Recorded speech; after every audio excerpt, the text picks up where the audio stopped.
waxaa madasha shirarkii sayid maxamed cabdulla xasan si heer sare ah oo meeqaam sare leh uga dhacday arooskii midnimada Soomaaliyeed. Arooskan oo isku calfadeen 29 lamaane ayaa waxa loo qabtay xaflad aroos oo aan hore uga dhicin geyga Soomaalida, taasoo ahayd mid soo jiidatay dareenna gelisay qulubta guud ahaanba dadka afka Soomaaliya ku hadla. waxaana xafladan aroos wadareedka midnimada Soomaaliyeed ka soo qayb galay hogaaminta ugu sareysa xukuumadda dawladda deegaanka Soomaalida Itoobiya ugu horeeyay madaxweynaha dawladda deegaanka Soomaalida Itoobiya mudane Cabdi Maxamuud Cumar, madaxweyne ku-xigeenada, wasiirada deegaanka, shaqaalaha dawladda, odayaal dhaqameedka, culimada diinka, qurba joogta deegaanka iyo marti sharaf kale. waxaana xusid mudan in xafladda arooskan la qabtay ay ahayd mid ku qotanta go'aamadii ka soo baxay shirweynihii 11aad ee wadatashiga xukuumadda iyo shacabka ee ka qabsoomay degmada Raase ee gobolka Afdheer, taasoo markii hogaaminta sare ee xukuumadda dawladda deegaanka Soomaalida Itoobiya ay ku soo bandhigeen kulan weynaha in laga wada tashado nidaamka haybsooca ama isirtakoorka ee ka dhex jira qabiilada Soomaalida. kadib dood dheer iyo falanqayn dhan walba ah waxaa la isla qaatay inay waxba kama jiraan tahay haybsooca beesha sharafta leh ee gabooye ay ku hayaan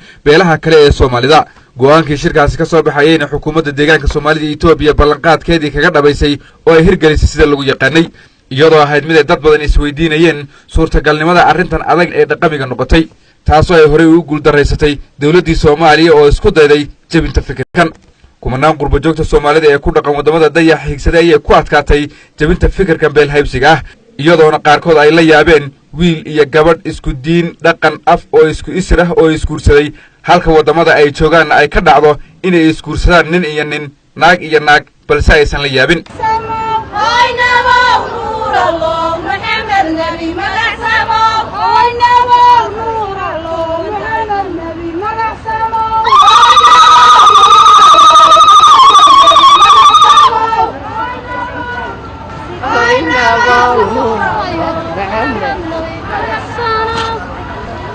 haddaba dhallinyaradan oo ah kuwa iyagu si xora isku jeclaaday islamarkaana go'aansaday inay wadaagaan noloshooda mustaqbalka kana soo kala jeeda beesha gabooye iyo beelaha kale ee deegaanka oo ka kooban 29 lamaane ayaa waxay xukuumadda deegaanka Soomaalida Itoobiya ka taageertay dhanka kharashka arooska, iyadoo ay xukuumaddu siisay guryo si casri ah u dhisan oo loo qalabeeyey iyo weliba kharash qaabuur loogu samaynayo si meesha laga saaro fikirka kutirikuteenka ah ee isirtakoorka ah ama haybsooca ah ee qarniyada ka dhex jiray Soomaalida dhexdeeda.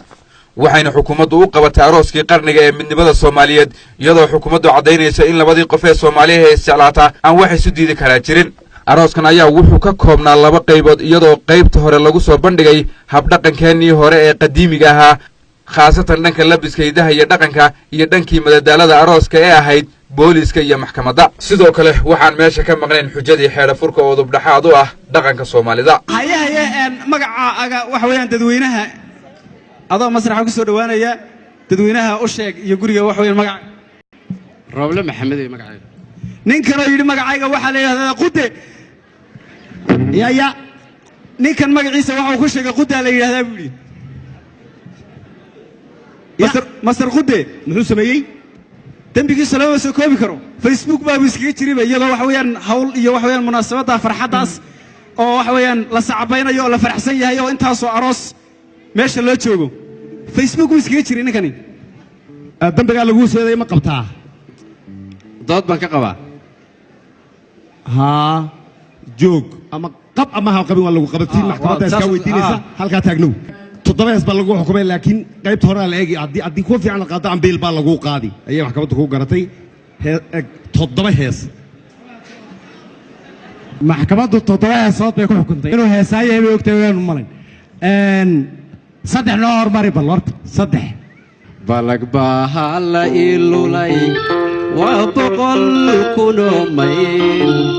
bartalayga baaqi jacaylkayga baay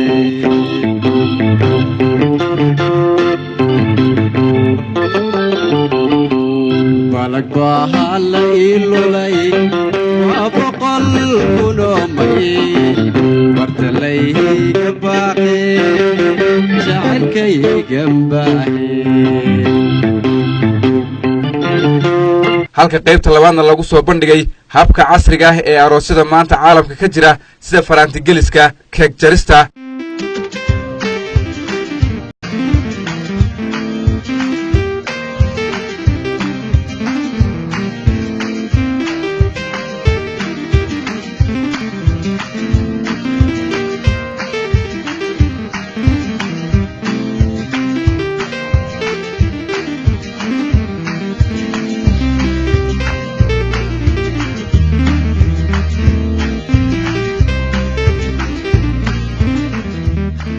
madaxweynaha dowladda deegaanka Soomaalida ee Itoobiya Mudane Cabdi Maxamuud Cumar oo ka soo